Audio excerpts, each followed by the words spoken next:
أعوذ بالله من الشيطان الرجيم بسم الله الرحمن الرحيم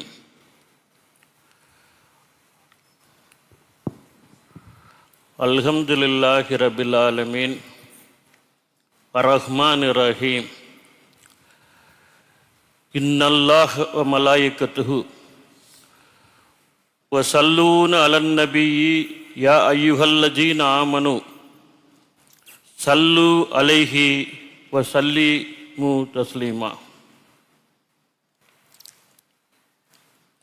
اللهم صل على سيدنا محمد وعلى آل محمد كما صليت على إبراهيم وعلى آل إبراهيم إنك حميد مجيد اللهم بارك على محمد وعلى آل محمد كما باركت على إبراهيم وعلى آل إبراهيم إنك حميد مجيد. மலேசிய திருநாட்டின் தலைநகராம் ரம்மியமிக்கு இந்த கோலாலம்பூருடைய இதயத்திலே அமைந்திருக்கக்கூடிய பாரம்பரியமான இந்த மஸ்ஜித் இந்தியா பள்ளிவாசலிலே மீலாது விழா தொடர் சொற்பொழிவை நிகழ்த்துகின்ற ஒரு நல்ல வாய்ப்பை வழங்கிய வல்ல இறைவனுக்கே எல்லா புகழும் அல்ஹம்துலில்லாஹ். இந்த மகத்தான ஜும்மா பள்ளிவாசனுடைய மரியாதைக்குரிய நிர்வாகிகளே, கண்ணியத்திற்குரிய உலமா பெருமக்களே, அருமைக்குரிய பெரியோர்களே, தாய்மார்களே, அன்பர்களே, உங்கள் அத்துணை பேருக்கும் என் மனதிற்குள்ளே மழை பொழிகின்ற அன்பையும் நல்வாழ்த்துக்களையும் உரித்தாக்கிக் கொள்கின்றேன்.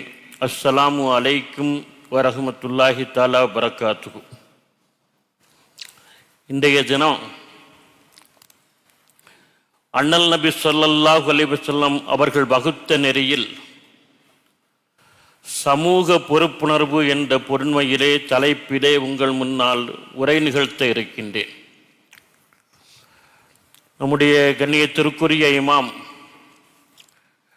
மௌலானா மௌலவி டாக்டர் சையத் இப்ராஹிம் அசத் பெருந்தகை அவர்கள்தான் இந்த தலைப்பை பேசுவதற்கு பணித்தார்கள். ஒரு அருமையான ஒரு தலைப்பு, இன்றைக்கு பேசப்பட வேண்டிய செய்திகள் அடங்கிய ஒரு தலைப்பு. பெருமானா நபிகள் நாயகம் ஸல்லல்லாஹு அலைஹி வஸல்லம் அவர்கள் ஒரு பரிபூர்ணமான ஒரு வாழ்க்கையை நமக்கு வாழ்ந்து காட்டி கற்றுத்தந்திருக்கிறார்கள். ஒரு தனி மனிதன் இந்த உலகத்தில் எப்படி வாழ வேண்டும், அவனுடைய குடும்ப வாழ்க்கை எப்படி அமைய வேண்டும், அவனுடைய சமுதாய வாழ்க்கை எவ்வாறு சிறந்திருக்க வேண்டும், அவன் சமூகங்களுக்கு இடையிலான ஒரு வாழ்க்கையை எப்படி வாழ வேண்டும், தேசியம் சார்ந்த ஒரு பன்முகத்தன்மை சார்ந்த ஒரு வாழ்க்கை எப்படி வாழ வேண்டும் என்பதெல்லாம் ஒரு வளமையான வாழ்வியலாக பெருமானுடைய வாழ்க்கையிலே இருந்து நமக்கு கிடைக்கின்றது.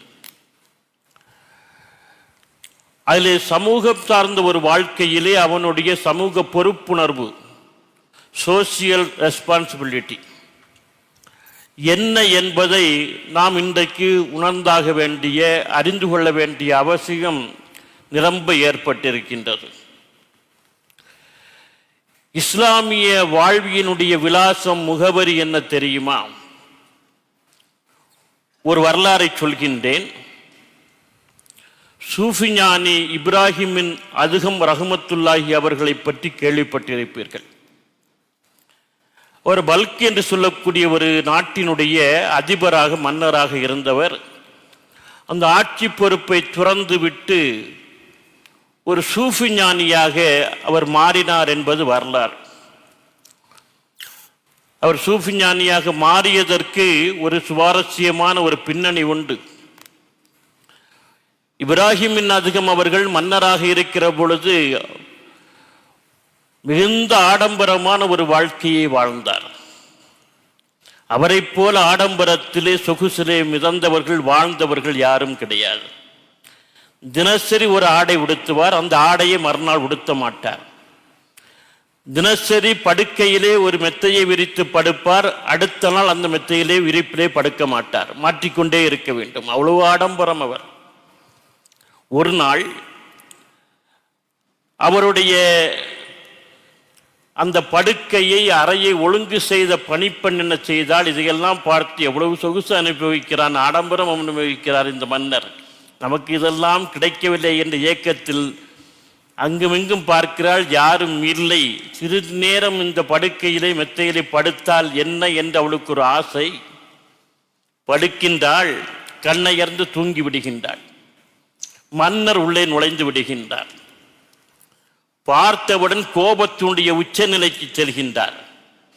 சுவரிலே தொங்கிக் கொண்டிருந்த சவுக்கை எடுக்கின்றார்.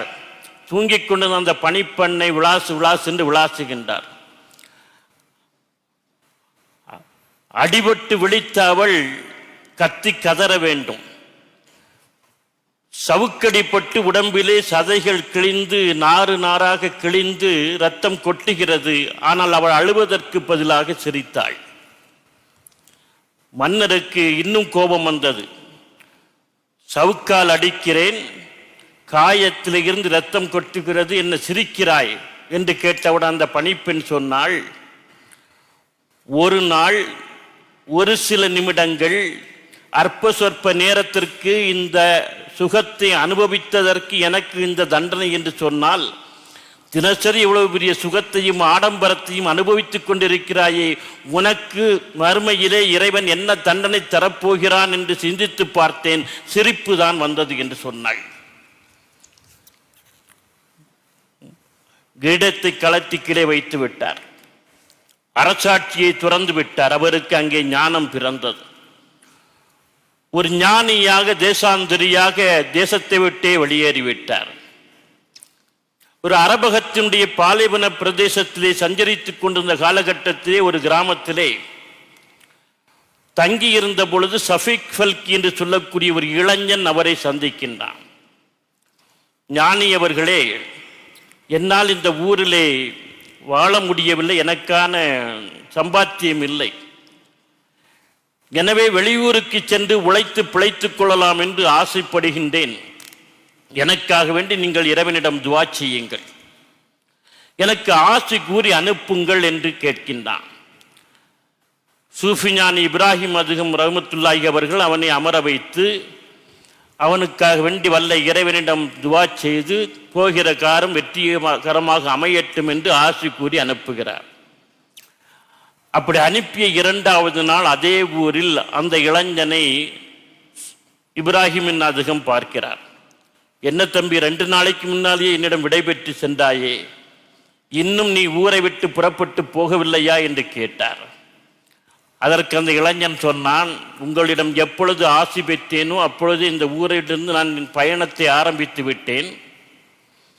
பாலைவனத்தின் வழியாக சென்று கொண்டிருந்த பொழுது களைப்பின் காரணமாக ஒரு ஈச்ச மரத்தின் நிழலிலே அமர்ந்து நான் ஓய்வெடுத்துக் கொண்டிருந்தேன். அப்பொழுது பக்கத்திலே இருந்த இன்னொரு ஈச்ச மரத்தின் நிழலில் நான் ஒரு காட்சியை பார்த்தேன். கால் ஒடிந்து போன ஒரு குருவி பசியாலும் வேதனையாலும் தத்திக்கொண்டு கதறிக்கொண்டு கிடந்த ஒரு காட்சியை நான் பார்த்தேன். அப்பொழுது எங்கிருந்தோ பறந்து வந்த இன்னொரு குருவி அந்த கால் ஒடிந்து போன குருவியின் பக்கத்திலே அமர்ந்த அந்த குருவிக்கு உணவூட்டி சென்றதை நான் பார்த்தேன். யாருமே இல்லாத ஒரு அனாந்தர பாலைவன பிரதேசத்திலே ஒரு கால் ஒடிந்து போன குருவிக்கு கூட இறைவன் உணவூட்டுகிறான் என்று சொன்னால் எனக்கு ஊட்ட மாட்டானா? அதான் திரும்ப வந்துட்டேன். எப்படி ஆள் பாருங்க. அப்பொழுதுதான் சூஃபிஞானி இப்ராஹிம் அதுகம் அவர்கள் அந்த இளைஞரிடம் திருப்பி கேட்டார், ஏன் தம்பி, நீ ஏன் கால் ஒடிந்து போன குருவியாக இருப்பதற்கு ஆசைப்படுகிறாய்? தானும் உழைத்து உணவை தேடி உண்டு இன்னொரு கால் ஒடிந்து போன குருவிக்கும் ஊட்டி மகிழ்வித்தது அந்த மகத்தான குருவியாக இருப்பதற்கு நீ ஏன் ஆசைப்படவில்லை என்று கேட்டார். இதுதான் நமக்கான ஒரு வாழ்க்கையினுடைய விலாசம். வாழ்க்கையுடைய அனைத்து முயற்சிகளையும் எடுத்து இறை நம்பிக்கையோடு உழைத்து சம்பாதித்து ஒருவன் தன்னுடைய குடும்பத்தை வாழ வைக்க வேண்டும். தன் சக மனிதர்களை சமூகம் சார்ந்த விஷயங்களிலே எல்லோருடைய துன்பத்திலும் எல்லோருடைய வாழ்க்கையிலும் நிறைவிலும் பங்கேற்க வேண்டும். இப்படிப்பட்ட ஒரு அற்புதமான வாழ்க்கையைத்தான் இஸ்லாம் நமக்கு கற்றுத்தந்திருக்கிறது. இஸ்லாத்தை பொறுத்தளவில் மனிதன் என்பவன் தனி மனிதன் எவனும் கிடையாது. எல்லாருமே சமுதாயத்தினுடைய அங்கம். ஒரு சமூகம் சார்ந்த ஜமாத் சார்ந்த ஒரு கட்டமைப்புக்குள் தான், ஒரு கூட்டு வாழ்க்கைக்குள்ளே தான் இந்த மனிதன் இஸ்லாத்திலே வாழ முடியும். வேற எந்த சமூகத்திலும் இல்லாத ஒரு கூட்டமைப்பு இது. ஜமாத் என்று சொல்லக்கூடிய அந்த ஒருங்கிணைந்த செயல்படக்கூடிய ஒரு கூட்டமைப்பு. எல்லா நிலையிலும் 3 பேர் சேர்ந்தாலே நீங்கள் ஒரு ஜமாத்தாக இயங்குங்கள் என்று பெருமானார் சொல்லிவிட்டார்கள். அதில் ஒருவரை அமீராக தலைவராக தேர்ந்தெடுத்து கொண்டு ஆலோசனை செய்து அவருடைய தலைமைக்கு கட்டுப்பட்டு இயங்குங்கள் என்று சொன்னார்கள். என்று சொன்னால் ஜமாத் சமுதாய அமைப்பு என்று சொல்லக்கூடியது இங்கே 100 பேர் 200 பேர் இருக்க வேண்டும். 3 பேர் சேர்ந்தாலே ஒரு சமூகம் இஸ்லாத்தை பொறுத்த அளவில். அந்த அளவுக்கு ஒரு மனிதன் சமூக அமைப்பிலே இணைந்து வாழ வேண்டும் என்று சொல்லக்கூடியதை இஸ்லாம் வலியுறுத்தி இருக்கிறார். வல்ல இறைவனை தொழ வேண்டும், ஐவேளை அவனுடைய கடமையாக இருக்கின்றது. ஆனால் தனியாக தொழுவதை விட ஆண்களுக்கு ஜமாத்தாக தொழுவதில் அதிக நன்மை என்று பேசப்பட்டது. ஜமாத்து தொழுகைக்கான முக்கியத்துவம் என்று பேசுகிறது கூட்டு சார்ந்த ஒரு விஷயம். இது தொழுகையோடு மட்டும் என்று விடவில்லை. தப்பிலே வந்து நிற்கிற பொழுது சக மனிதர்கள் சார்ந்த அறிமுகம், நல்லது கெட்டதை அறிந்து கொள்ளக்கூடிய வாய்ப்பு, ஒரு சமுதாயத்தினுடைய நிலையை ஒவ்வொரு நேரமும் புரிந்து கொள்ளக்கூடிய ஒரு வாய்ப்பு என்பது ஜமாத் தொழுகையின் மூலம் நமக்கு கிடைத்துவிடுகிறது. ஒரு அற்புதமான விஷயம். எந்த சமூகத்திலும் இல்லாத ஒரு அற்புதமான ஒரு கூட்டு வாழ்க்கையை, கூட்டு வழிபாட்டு விஷயத்தை இஸ்லாம் நமக்கு கற்றுத் தந்திருக்கின்றது. எந்த மனிதனும் ஒரு தனி மனிதனாக வாழ்ந்துவிட முடியாது. சக மனிதனுடைய ஒத்துழைப்பு இல்லாமல் ஒரு நிமிடம் இந்த உலகத்திலே வாழ முடியுமா? ஒரு இடத்திலே ஒரு போட்டி நடக்கின்றது.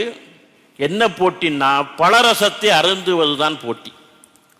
விதவிதமான பழரசத்தை கண்ணாடி குவளைகளிலே நிரப்பி வைத்திருக்கிறார்கள். ஆப்பிள் ஜூஸ், ஆரஞ்சு ஜூஸ், மாதுளை ஜூஸ், மேங்கோ ஜூஸ் என்று விதவிதமான பழரசங்களை என்ன செய்கிறார்கள், அடுக்கி வைத்திருக்கிறார்கள். போட்டி என்னன்னா, அந்த பழரசத்தை அருந்துவதுதான் போட்டி. அங்கு பார்வையாளர்களே இல்லை, எல்லோரும் பங்கேற்பாளர்களாக வந்து விட்டார்கள். ஏன்னா சாப்பிட்ற விஷயமாச்ச விடுவானா நம்ம ஆளு? போட்டி நடத்தவர்களுக்கு சிக்கலா போச்சு. இவ்வளவு பெரிய கூட்டத்தை வச்சு எப்படி போட்டி நடத்துறது? அதனால ஒரு நிபந்தனை, ஒரு கண்டிஷன். போட்டியில் கலந்துக்கிடக்கூடிய ஆளெல்லாம் வலது கையை நீட்டுனாங்க. எல்லாரும் நீட்டினான். ஒரு அடி நீளத்துக்கு இந்த ஸ்கேல் மாதிரி ஒரு மரத்துண்டு, ஒரு சிக்க வைத்து இந்த கையை மடக்கிற இந்த பகுதியில் கட்டி விட்டாங்க. இப்போ சாப்பிடுனாங்க. கோலையே அப்படி கையில் எடுத்துக்கலாம். கையை மடக்கி இப்படி கொண்டு வர்றது, இங்கே தான் வந்து ஒரு துண்டு கம்பை வச்சு கட்டி விட்டுருக்காங்களே. இது முட்டாள்தனமான போட்டி என்று எல்லோரும் போய்விட்டார்கள். ஆனால் 2 பேர் சாப்பிட்டு விட்டார்கள். ஒருவன் ஒரு குவளை எடுத்தான், மற்றொருவன் இன்னொரு குவளை எடுத்தான். இந்தா மக்களை சாப்பிடு நான் வாயில் கொடுத்தான், அவன் இந்தா சாப்பிடு வாயில கொடுத்தான். 2 பேர் அருந்தி பரிசை பெற்று விட்டார்கள். இங்கே கட்டப்பட்டிருக்கக்கூடிய அந்த ஸ்டிக் இருக்குத கம்பு துண்டு, இதுதான் வாழ்க்கையில் நாம் எதிர்கொள்ளக்கூடிய பிரச்சனைகள், சிக்கல்கள். இந்த பிரச்சனைகளை சிக்கல்களை மீறி நீ ஒரு நன்மையை அடைய வேண்டும் என்று சொன்னால், ஒரு பலனை அடைய வேண்டும் என்று சொன்னால் உனக்கு சக மனிதனுடைய ஒத்துழைப்பு தேவைப்படுகிறது. எல்லா நிலையிலும் ஒரு மனிதன் பரிபூர்ணமான ஒரு வாழ்க்கையை, தன்னிறைவான ஒரு வாழ்க்கையை வாழ வேண்டும் என்று சொன்னால் சக மனிதனோடு உள்ள தொடர்பில் தான் அவன் வாழ முடியும். நாம் அணிந்திருக்கக்கூடிய ஆடை, உண்கின்ற உணவு, எத்தனை பேருடைய வியர்வை, எத்தனை பேருடைய உழைப்பு, வலி, இதுதான் சமூகம் சார்ந்த அக்கறையாக இருக்க முடியும். அப்படிப்பட்ட ஒரு வாழ்க்கை தான் மனிதனுடைய யதார்த்தமான ஒரு வாழ்க்கையாக இருக்கிற பொழுது மனிதன் தான் வாழ்ந்ததற்கான ஒரு அர்த்தத்தை, அடையாளத்தை இந்த உலகத்திலே விட்டுவிட்டு போக வேண்டும். இன்றைக்கு நாம் யாரையெல்லாம் பெருமையாக நினைத்து பேசுகிறோமோ அவர்களிடமிருந்து சில வழிகாட்டுதல்களை நாம் எடுத்துக்கொள்கிறோம். அவர்களெல்லாம் வாழ்ந்ததற்கான அடையாளங்களை விட்டுவிட்டு போனவர்கள். ஒரு பழைய வீட்டிற்கு வெள்ளை அடிக்கின்ற பொழுது, பெயிண்டிங் பண்ணுகிற பொழுது அந்த வீட்டில் உள்ள பழைய ஆணிகளை எல்லாம் பிடுங்கி எறிவார்கள். துருபிடித்த ஆணிகளை எல்லாம் பிடுங்கி எறிவார்கள். எரிந்துவிட்டு என்ன செய்வார்கள், அந்த துவாரம் ஓட்டை ஆணி இருந்த இடத்திலே கொஞ்சம் சாந்து இதை ஒரு பேஸ்ட் வச்சு அப்படி தடவுவாங்க. தடவி பேஸ்ட் பண்ணிக்கிட்டு என்ன செய்வாங்க, பெயிண்டிங் பண்ணுவாங்க. என்னதான் அந்த ஓட்டையில் ஆணி துருபிடித்த ஆணி இருந்த ஓட்டையில் ஏதாவது வைத்து அடைத்து நல்ல பேஸ்ட் பண்ணி எடுத்து வெள்ளையடித்தாலும் அந்த ஆணி இருந்த இடம் கொஞ்சம் துருத்தலாக இருந்து கொண்டே தான் இருக்கும். ஒரு சின்ன அடையாளம் அதில் இருந்து கொண்டே தான் இருக்கும். ஒரு துருபிடித்த ஆணி கூட தான் வாழ்ந்ததற்கான அடையாளத்தை விட்டுவிட்டு போகிறது என்று சொன்னால், ஆறறிவு படைத்த மனிதன் இந்த உலகத்திலே தான் வாழ்ந்ததற்கான அடையாளத்தை விட்டுவிட்டு போக வேண்டாமா? அடுத்த தலைமுறைக்கு இவன் என்ன கொடுத்து விட்டு போகிறான் என்பதை பற்றி சிந்திக்க வேண்டாமா? அப்படிப்பட்ட ஒரு நேரிய வாழ்வியல், வழிகாட்டுகின்ற மகத்தான வாழ்வியலை பெருமானார் நபிகள் நாயகம் ஸல்லல்லாஹு அலைஹி வஸல்லம் அவர்கள் நமக்கு கற்றுத்தந்திருக்கின்றார்கள். ஒரு மனிதன் இந்த உலகத்திலே விட்டுவிட்டு போவது என்ன? கேள்விப்பட்ட விஷயம்தான். ஒருவன் மரணத்துக்கு பின்னால் இந்த உலகத்தில் 3 விஷயங்களை விட்டுவிட்டு போகிறான் என்று பெருமானார் சொன்னார்கள். ஒன்று, அவன் போதித்த கல்வி. இரண்டாவது, அவனுக்காக வேண்டி பிரார்த்தனை செய்யக்கூடிய சாலிகான நன்மக்கள், பிள்ளைகள்.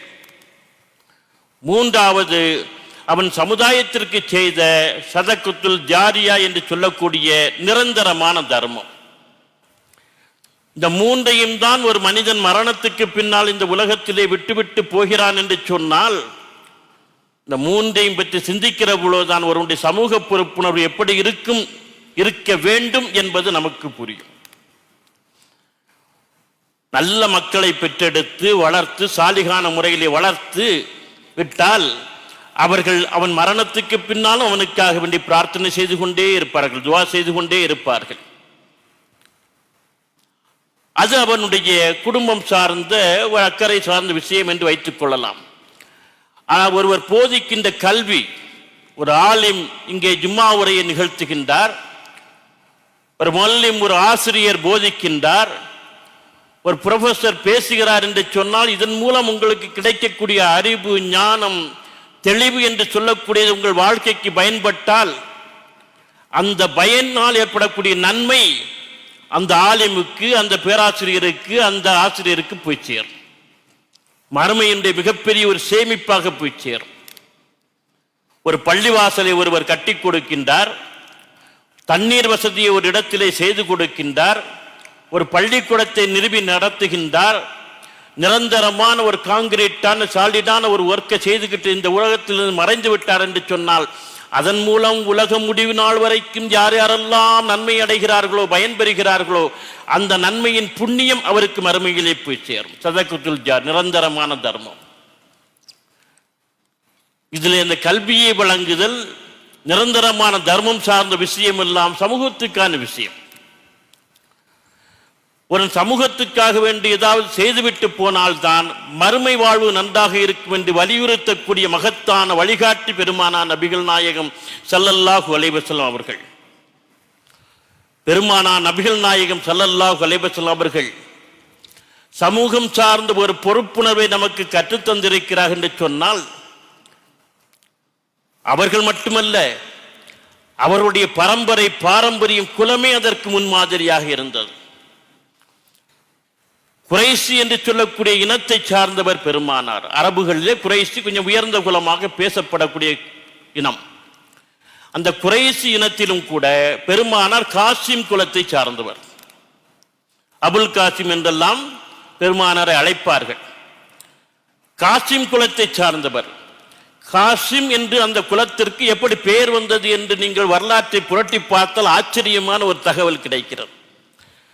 பெருமானாருடைய பரம்பரை மூத்த தலைமுறையிலே ஆமிர் என்று சொல்லக்கூடிய ஒருவர் வாழ்ந்தார். அவர் வாழ்ந்த காலகட்டத்திலே மக்காவிலே கடுமையான ஒரு பஞ்சம், வறட்சி, மக்கள் எல்லாம் பசியாலும் வேதனையாலும் தகித்து கொண்டிருந்த ஒரு காலகட்டத்திலே அந்த ஆமீர் குடும்பம் என்ன செய்தது என்று சொன்னால், கோதம்பு மாவிலே ரொட்டி சுட்டு அதை என்ன செய்தார்கள், குழம்பிலே ஊற வைத்து வழங்கினார்கள். நம்ம காலையில் அடிக்கிறோமே புரோட்டாவை அப்படி மீன் சால்னாவிலையும் பருப்புலையும் அந்த டால்லையும் விட்டு ரொட்டி சனாயா, அதுக்கு பேர் 5-6 மணிக்கே ரெடி பண்ணிடுறாங்க. இங்கே காலையில் போட்டோம்னா மத்தியானம் வரை அப்படியே தெம்பாக இருக்கலாம். அப்படி ஒரு உணவு காலையில் இங்கே தான் சாப்பிடு. எனக்கும் கூட இங்கே வந்தோன்னதில் சாப்பிடணும்னு ஆசை வந்துடுச்சு. நம்ம ஊர்லாம் அப்படி கிடையாது. கோதம்பு மாவில் ரொட்டி சுட்டு குழம்புல ஊற வச்சு ஏழைகளுக்கு பசியால் வாடியவர்களுக்கெல்லாம் வழங்கினார்களாம். அந்த ரொட்டியை கோதுமை மாவில் ஊற வைத்து கொடுக்கிறார்கள். அந்த உணவுக்கு பேர் தான் ஹாசிம்.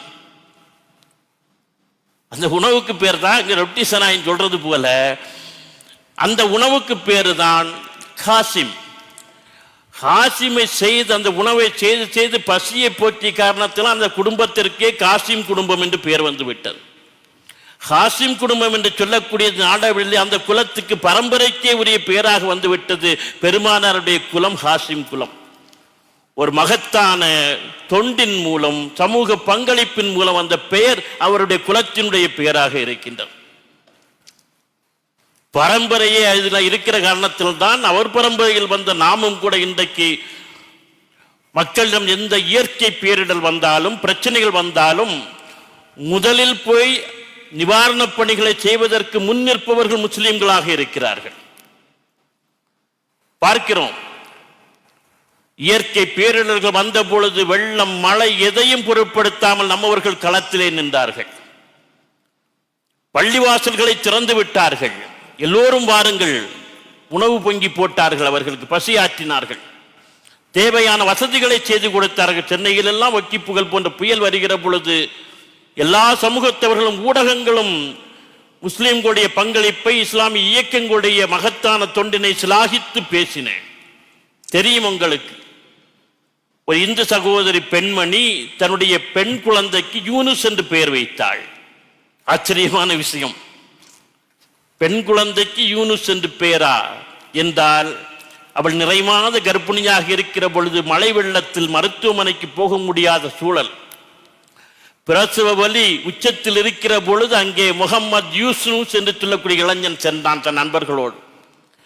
சென்று அந்த பெண்ணை அந்த வெள்ளப்பகுதியிலிருந்து காப்பாற்றி கொண்டு வந்து மருத்துவமனையிலே சேர்த்து எல்லா உதவிகளையும் செய்து சுகப்பிரசவம் ஆவது வரை கூட இருந்து கவனித்து மருத்துவமனை செலவையெல்லாம் கூட அவன் கவனித்து விட்டான். ஏன்னா கையில் எங்கே காசு இருக்கு, அந்த நேரத்தில் பேங்க்ல இருந்து ஏடிஎம்ல இருந்து பணம் எடுக்க முடியாது. எல்லாவற்றையும் செய்தான். அந்த நன்றிக்கடனாக ஒரு முஸ்லீம் இளைஞனுடைய மகத்தான அந்த பங்களிப்புக்காக வேண்டி தனக்கு பிறந்த அந்த பெண் குழந்தைக்கு அந்த இந்து சமூகத்து சகோதரி யூனுஸ் என்று பெயர் வைத்தாள். இதெல்லாம் நாம் சமூகம் சார்ந்த பொறுப்போடு நம்முடைய இளைஞர்கள் இன்றைக்கு செயல்படுகிறார்கள் என்று சொல்வதற்கான சத்திய சாட்சியாக, முகவரியாக இன்றைக்கு இருக்கின்றது. கொரோனா கோவிட்-19 வந்த பொழுது நம்மவர்கள் தான் களத்திலே நின்றார்கள் எல்லா இடத்திலும். அதுவும் தமிழகத்திலே பார்த்தால் அத்தனையும் இளைஞர்கள் முஸ்லிம்கள் தான் நின்றார்கள். சொந்தக்காரன் இறந்து போனால் கூட அடக்கம் செய்வதற்கு, தொடுவதற்கு பல சமூகத்தவர்கள் வரவில்லை. சில உயர் சமூகத்தை சார்ந்தவுடைய சடலங்களை கூட நம் இளைஞர்கள் தான் பாதுகாப்பாக கொண்டு போய் அவர்களுடைய முறைப்படியே இறுதிச் சடங்கை செய்தார்கள். இதெல்லாம் நடந்த விஷயம்.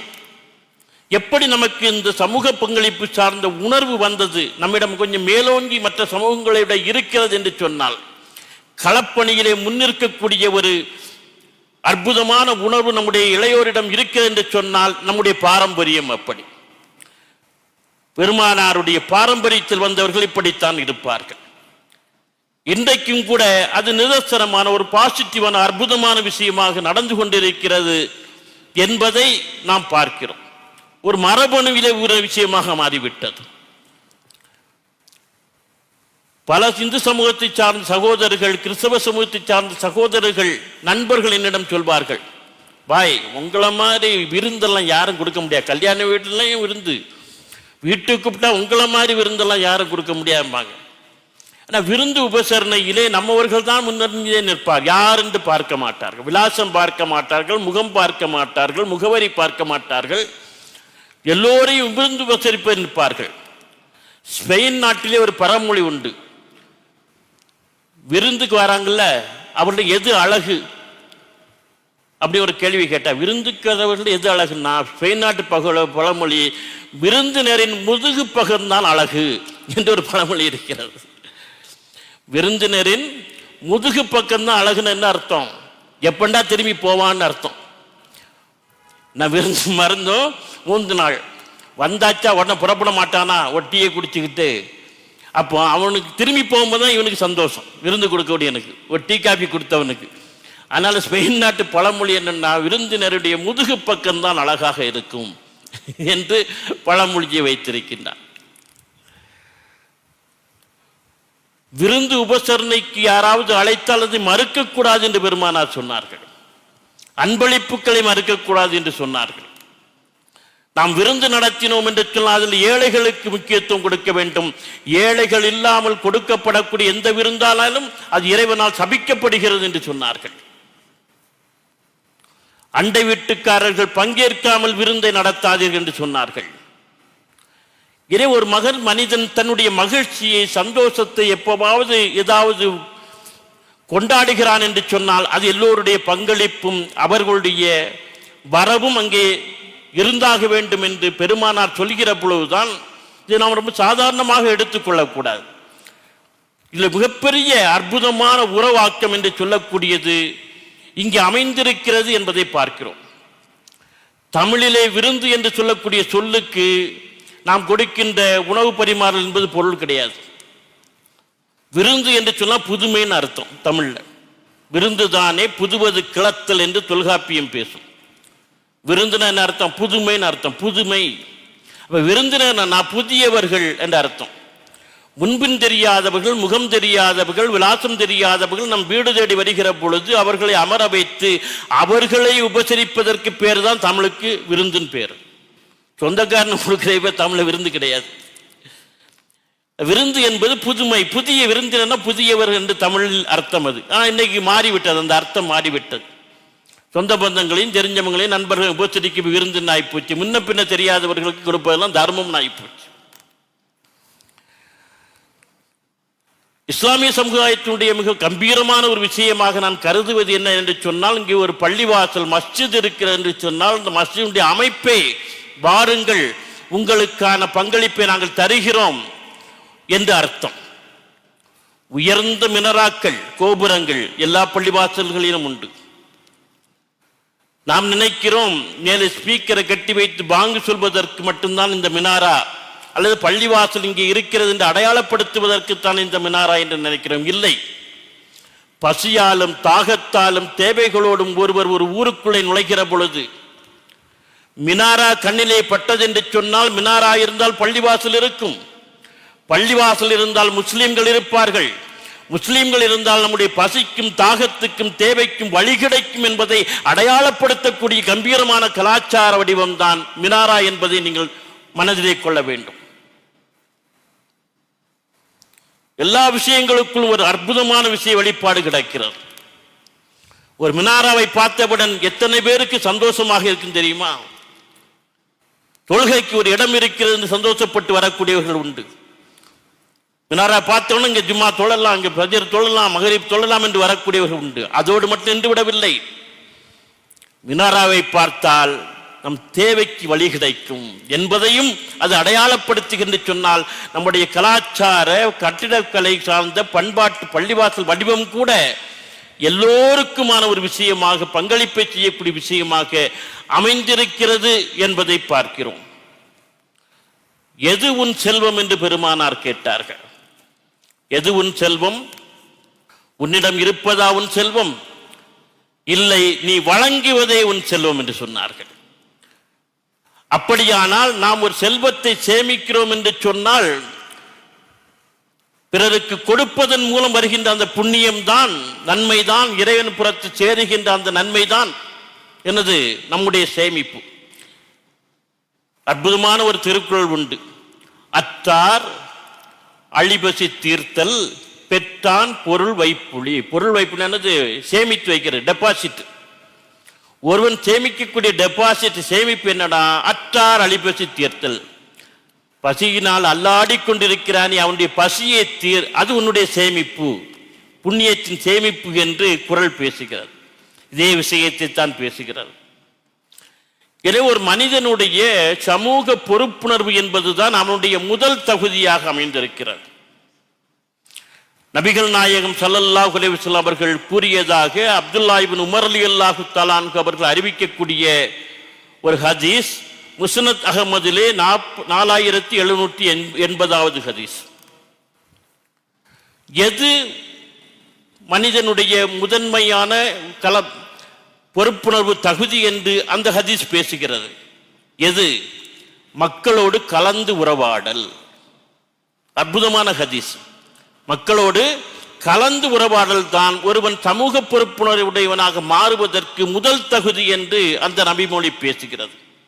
மக்களோடு கலந்துறவாடி அவர்களால் ஏற்படும் சிரமங்களை சகித்துக் கொள்ளும் இறை நம்பிக்கையாளன், மக்களோடு கலந்துறவாடி அவர்களால் ஏற்படக்கூடிய சிரமங்களை சகித்துக் கொள்ளக்கூடிய ஒரு இறை நம்பிக்கையாளன், அவ்வாறு மக்களோடு கலந்துறவாடாமல் அவர்களால் ஏற்படுகின்ற சிரமங்களை சகித்துக் கொள்ளாமல் இருக்கின்ற இறை நம்பிக்கையாளனை விட அதிகமான மகத்தான பிரதிபலனை பெறக்கூடியவனாக இருக்கிறான் என்பதுதான் அந்த ஹதீஸ். என்ன அருமையான விஷயம்! அப்ப இறை நம்பிக்கையாளராக எல்லோரும் இருக்கிறோம். ஆனால் அவர்களிலும் சிறந்தவர்களா இறைவனிடம் அதிக பிரதிபலனை பெறக்கூடிய இருக்கிற யாரு?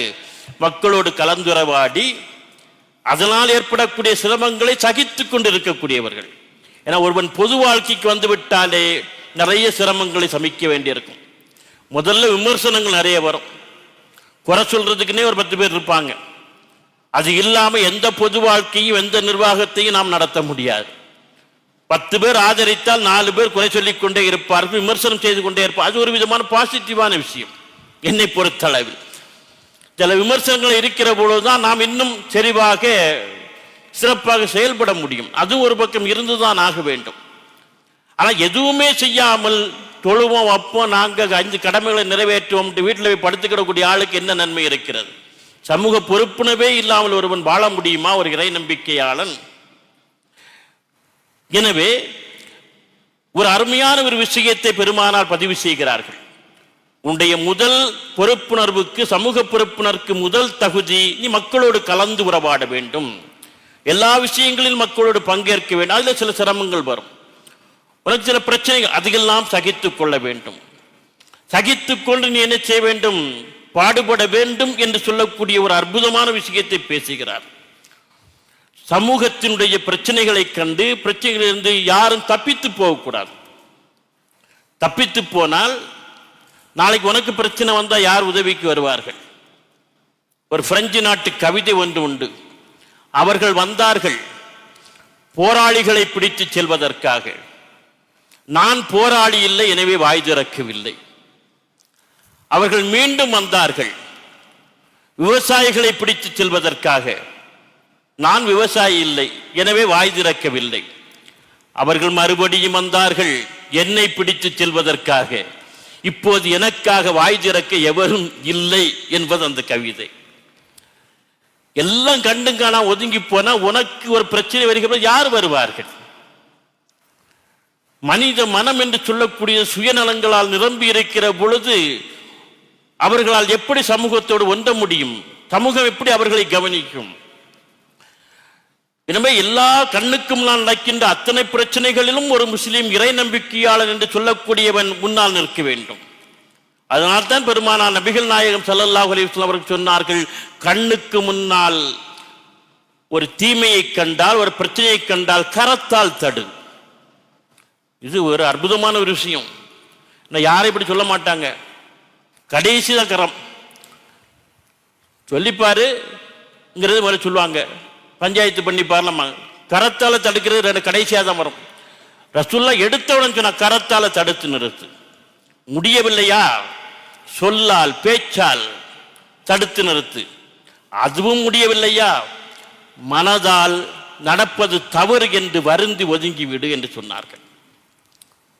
நான் ஒன்றும் செய்ய முடியல, மனசாலாவது அதை வெறுத்து ஒதுக்கணும், நடக்கிற தவறு என்று. அப்படி மனதால் வெறுத்து ஒதுக்குவது என்று சொல்லக்கூடியது ஈமானில் பலவீனமானது, உன் இறை நம்பிக்கையில் பலவீனமானது என்று சொன்னார்கள்.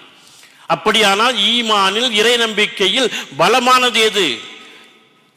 கண்ணுக்கு நடக்கூடிய பிரச்சனையை, தீமைகளை கரத்தால் தடுத்து நிறுத்துவது. இதைவிட ஒரு போராட்ட குணத்தை கற்றுக் கொடுக்கக்கூடிய உலகத்தில் யார் இருக்க முடியும்? அநீதிகளுக்கு எதிரான ஒரு சமூகம் எழுகிறது என்று சொன்னால், இஸ்லாமிய சமூகம் எந்த அடக்குமுறைகளுக்கும் ஒரு அஞ்சாத சமூகம். அநீதிகளுக்கு எதிராக சமூக நீதியை முன்னிறுத்தக்கூடிய சமூகமாக இருப்பதற்கு காரணமே இந்த படிப்பினை தான் காரணமாக அமைந்திருக்கிறது என்பதை பார்க்கிறோம். நபிகள் நாயகம் ஸல்லல்லாஹு அலைஹி வஸல்லம் அவர்கள் மக்கள் நலனுக்கு, பாதுகாப்புக்கு அவ்வளவு முக்கியத்துவம் கொடுத்தார்கள். சில நேரங்களில் இறை வழிபாட்டை விட அதற்கு முக்கியத்துவம் கொடு என்று சொன்னார்கள்.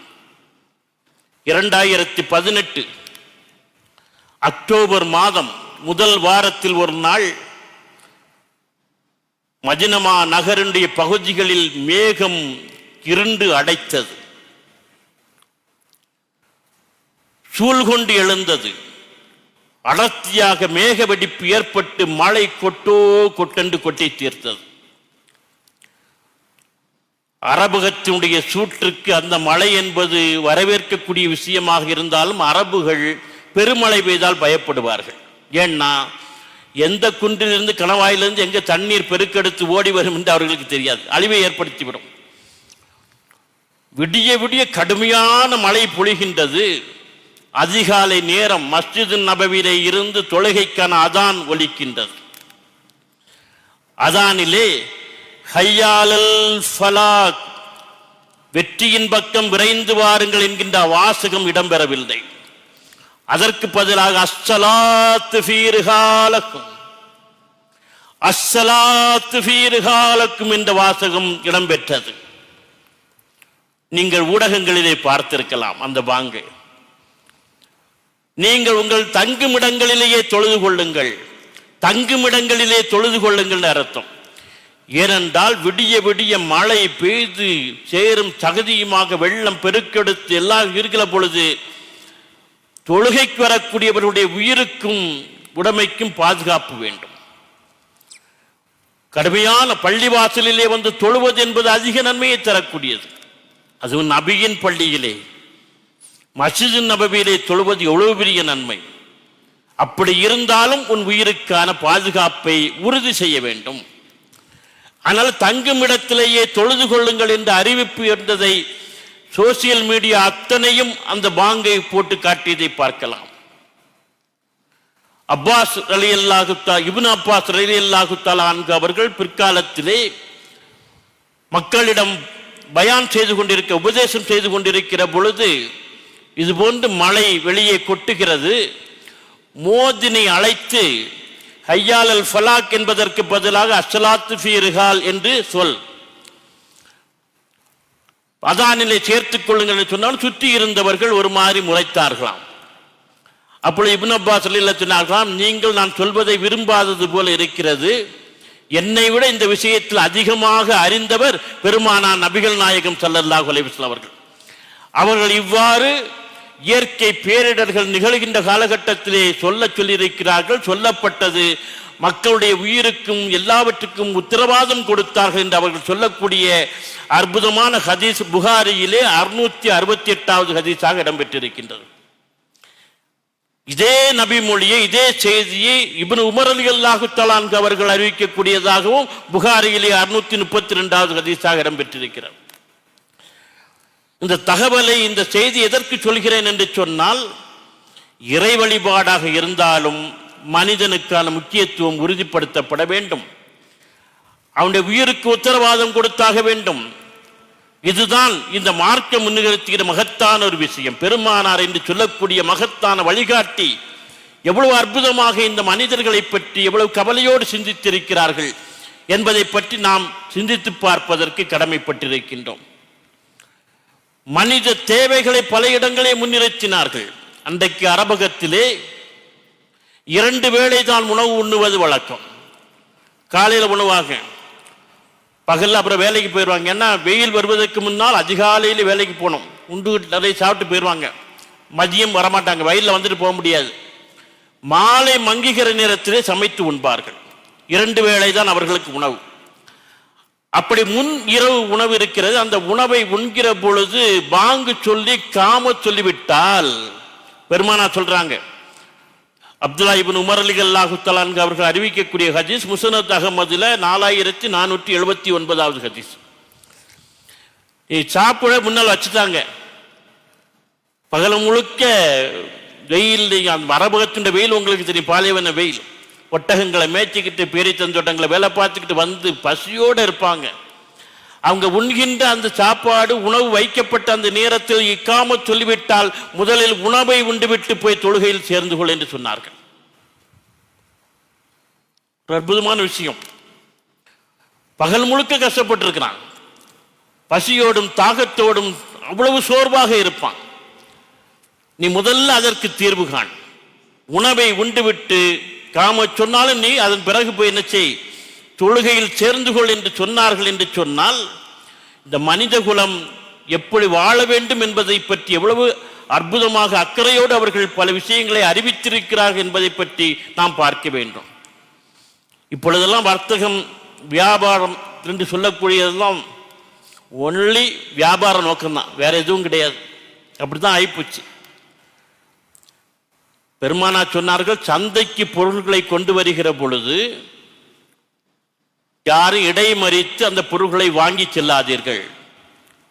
சந்தைக்கு அந்த பொருள் வரணும், ஏன்னா அந்த அதான் மக்களுக்கு எல்லோருக்கும் வியாபாரிகள் வாங்கி அந்த பொருளை பகிர்ந்து நியாயமான விலைக்கு கொடுப்பார்கள். இடையிலே யாராவது ஒருத்தர் மறித்து அந்த பொருளை வாங்கிவிட்டால் ஒரு தனிப்பட்ட ஒருவன் அதிகமான லாபத்தை பெற்று விடுவான். இன்றைக்கு உற்பத்தியாளரை விட விற்பனையாளரை விட மீடியேட்டர் தான் அதிகமாக சம்பாதிக்கிறான். இடைத்தரகர் தான் அதிகமாக இதை செய்யாது என்று பெருமானார் தடை செய்தார்கள் தன்னுடைய ஆட்சியில. சந்தைக்கு பொருட்கள் கொண்டு வருகிற பொழுது இடைமறித்து என்ன செய்யாத, அதை மறித்து வாங்கி செல்லாது என்று சொன்னார்கள். இதே அப்துல்லா இப்னு உமர் ரலியல்லாஹு, இந்த ஹதீஸ் நிறைய அப்துல்லா இப்னு உமர் ரலியல்லாஹு அறிவிச்சிருக்காங்க. ஆச்சரியமா இருக்குது இந்த மாதிரி ஹதீஸ்களை. முஸ்னத் அஹ்மதுல 4488வது ஹதீஸாக அமைந்திருக்கிறார். சில நேரங்களில் பெருமானார் எவ்வளவு தூரம் அக்கறையோடு இருந்தார்கள் என்பதற்கு ஒரு நிகழ்வு உண்டு. முஆத் இப்னு ஜபல் ரலியல்லாஹு தஆலா அன்ஹு அவர்கள் அறிவும் ஆளுமையும் வீரமும் மிக்கவர். பெருமானார் காலத்திலேயே யமன் தேசத்திற்கு கவர்னராக நியமிக்கப்பட்ட ஒரு ஆளுமைக்கும் பெருமைக்கும் உரியவர். அவர் மீதே ஒரு தடவை ஒரு புகார் வருகிறது. இந்த பேரித்தந்தோட்டங்களையும் வேலை செய்துக்கிட்டு ஒட்டகங்களை மேய்ச்சிக்கிட்டு பகல் முழுக்க வேலை செய்தவங்க வந்து பெருமானார்ட்ட ஒரு புகார் சொன்னாங்க, ஒரு கம்ப்ளைண்ட். என்ன, நாங்கள் பகல் முழுக்க வேலை செய்துட்டு கஷ்டப்பட்டு எடுத்து இரவு நேரத்தில் தொழுகைக்காக வேண்டி சப்புல வந்து நின்னோம்னா இந்த முஆத் இப்னு ஜபல் அவர்கள் நீண்ட அத்தியாயங்களை ஓதி தொழ வைக்க ஆரம்பித்து விடுகிறார்.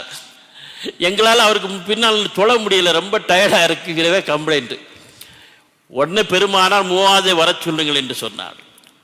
முஆத் வந்தார். முஆதிடம் ஒரு கேள்வியை கேட்டார், அதான் முக்கியமான விஷயம். நீங்கள் என்ன மார்க்கத்தில் குழப்பத்தை ஏற்படுத்துகிறீரா என்று கேட்டார். நீர் என்ன மார்க்கத்தில் குழப்பத்தை ஏற்படுத்தினா? இறைவன் கொடுத்த அந்த வேத வசனங்களை அதிக நேரம் ஓதி தொலை வைக்கிறது மார்க்கத்தில் குழப்பத்தை ஏற்படுத்துறதா? ஆனா பெருமான குழப்பத்தை ஏற்படுத்துகிறார். பின்னால் இருக்கக்கூடிய மனநிலையும் உடல்நிலையும் கருத்தில் கொள்ளாமல் நீங்கள் நீண்ட அத்தியாயங்களை ஓதலாமா என்று கேட்டார். இப்படிப்பட்ட சூழலில் யார் உங்களோடு என்று தொழுகிறார்களோ அவருடைய உடல் நலன் மனநலன் சகலத்தையும் கருத்தில் கொண்டு அளவான அத்தியாயங்களை ஓதி தொலைவையுங்கள் என்று அறிவுறுத்தினார்கள். ஒரு வழிபாட்டில் கூட இந்த சமூகம் சார்ந்த மக்களுடைய நலன் சார்ந்த விஷயத்தை பெருமானார் எப்படி யோசித்திருக்கிறார்கள், எவ்வளவு கவலையோடு அதை ஆராய்ந்து பேசியிருக்கிறார் என்பதை பார்க்க வேண்டும். பெருமானார் ஒரு முறை தொலை வைத்துக் கொண்டிருக்கிற பொழுது பெருமானாருக்கு பின்னால் தோழர்கள் நிற்பார்கள், அவர்களுக்கு பின்னால் சிறார்கள் என்று தொழுவார்கள், அவர்களுக்கு பின்னால் சில நேரங்களில் பெண்கள் நின்று தொழுவார்கள். இது வழமை. ஒரு தடவை பெண்கள் பகுதியிலே இருந்து பெருமானார் தொலை வைத்துக் கொண்டிருக்கிற பொழுது ஒரு குழந்தை அழுகின்ற குரல் கேட்கிறது. பெருமானார் நபிகள் நாயகம் ஸல்லல்லாஹு அலைஹி வஸல்லம் தொழுகையை விரைந்து முடித்துக் கொண்டார்கள் என்று நபிமொழி பதிவாகி இருக்கிறது. ஏன்னா ஒரு தாயின் மனநிலையில் இருந்து அவர்கள் பார்த்தார்கள். குழந்தை அழுகின்ற பொழுது தக்பீர் கட்டி நிற்கிற ஒரு தாயுடைய மனசு என்ன பாடுபடும் இல்லையா? ஒரு தாயின் மனநிலையிலே இருந்து அதை பார்த்தார்கள், தொழுகையை விரைந்து முடித்துக் கொண்டார்கள் என்று நபிமொழி பதிவாகி இருக்கிறது என்று சொன்னால், நாம் என்ன செய்ய வேண்டியிருக்கிறது?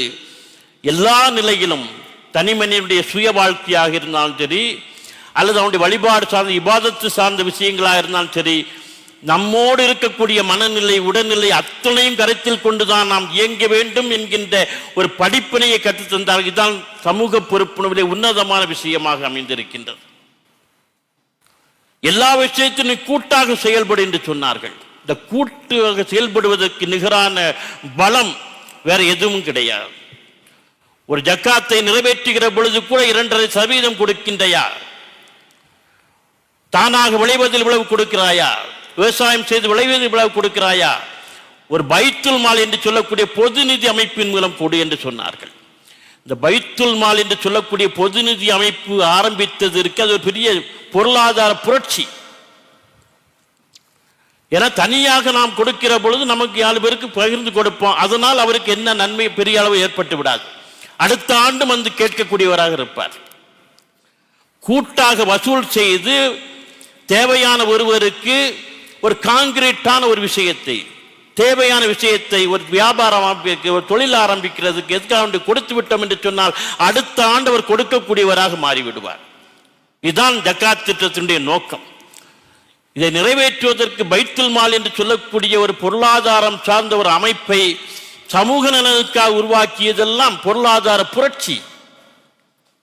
பெருமானார் நபிகள் நாயகம் ஸல்லல்லாஹு அலைஹி வஸல்லம் ஒரு தடவை சொன்னார்கள், உங்களில் யாராவது மரணித்தவர்கள் இருந்தால், உங்கள் குடும்பத்தில் மரணித்தவர்கள் இருந்தால், மரணித்தவர்கள் சொத்துக்களை விட்டு சென்றால் அவருடைய வாரிசுகளை போய் சேரட்டும்.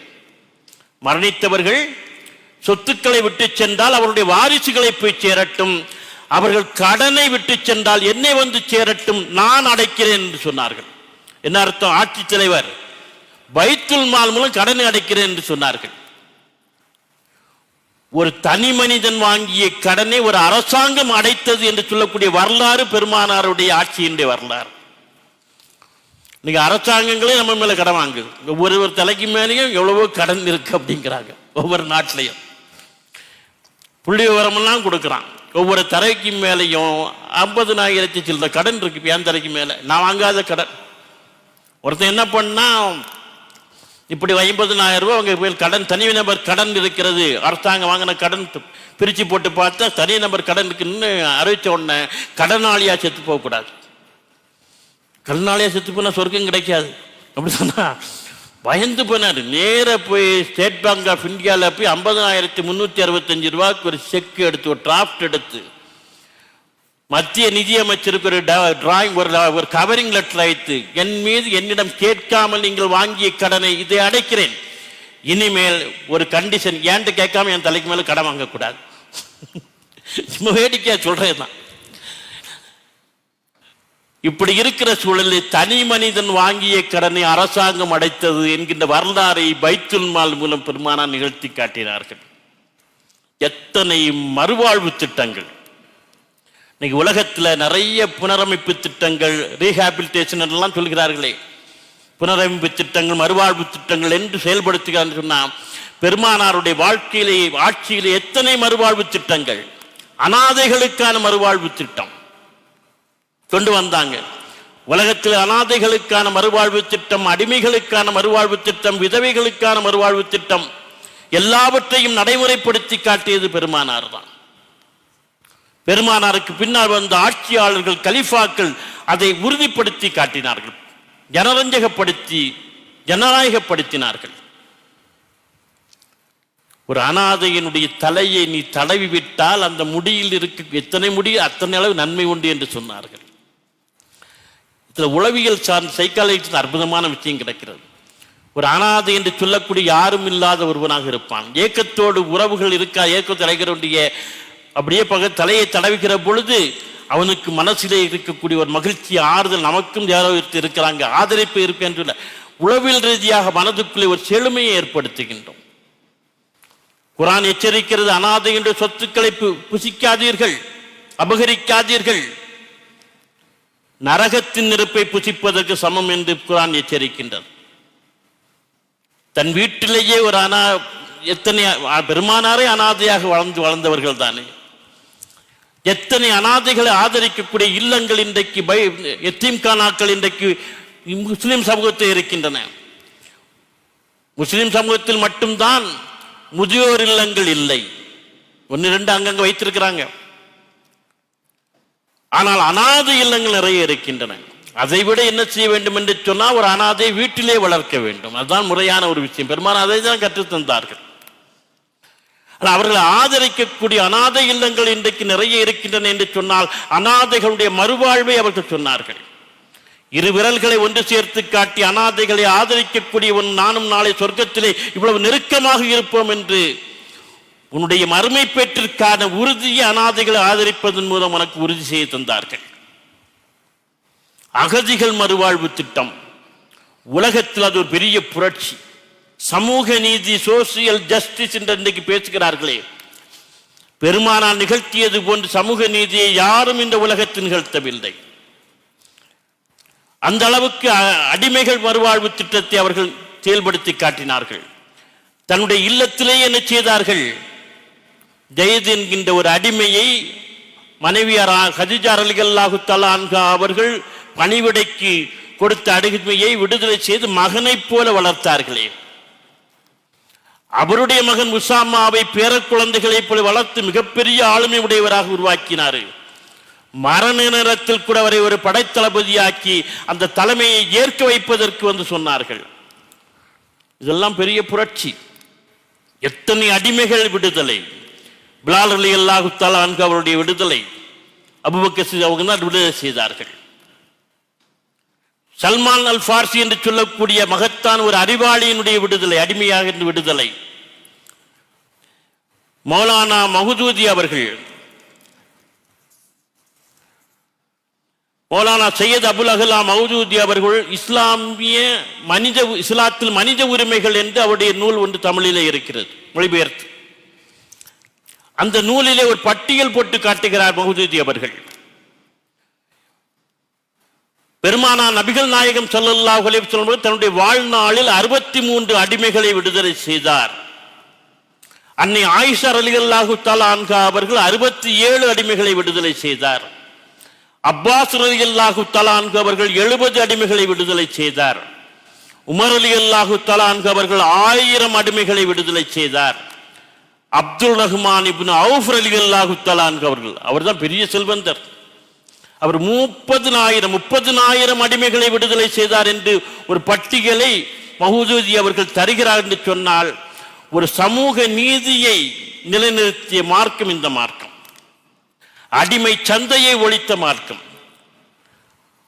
அடிமை சமூகத்தை ஒழித்த மார்க்கம், அடிமைக்கான மறுவாழ்வை ஒழித்த மார்க்கம், மனித சமூகத்தை நிலைநிறுத்திய மார்க்கம் இது. இன்னும் சொல்லப்போனால் இறைவனை அதற்கு வழிகாட்டினான்.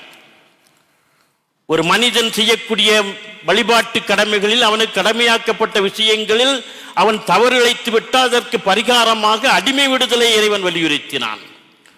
ஒருவன் நோன்பை வேண்டுமென்றே முறித்துக் கொண்டான் என்று சொன்னால் என்ன பரிகாரம்? குர்ஆன் சொல்லக்கூடிய பரிகாரம், அவன் 60 நாட்கள் நோன்பு வைக்க வேண்டும், இல்லை என்றால் 60 ஏழைகளுக்கு உணவு வழங்க வேண்டும், இல்லை என்றால் ஒரு அடிமையை விலை கொடுத்து வாங்கி விடுதலை செய்ய வேண்டும் என்பது. ஒரு தனி மனிதன் செய்த குற்றத்திற்கு பரிகாரம் என்னது? சமூகத்துக்கு நன்மை செய்தல். இதுதான் இஸ்லாம். என்ன அற்புதமான விஷயம். அதுபோல் அந்த காலத்தில் லிகார் என்று சொல்லக்கூடிய ஒரு வழக்கம் இருந்தது, ஒரு விவாகரத்து வழக்கம்.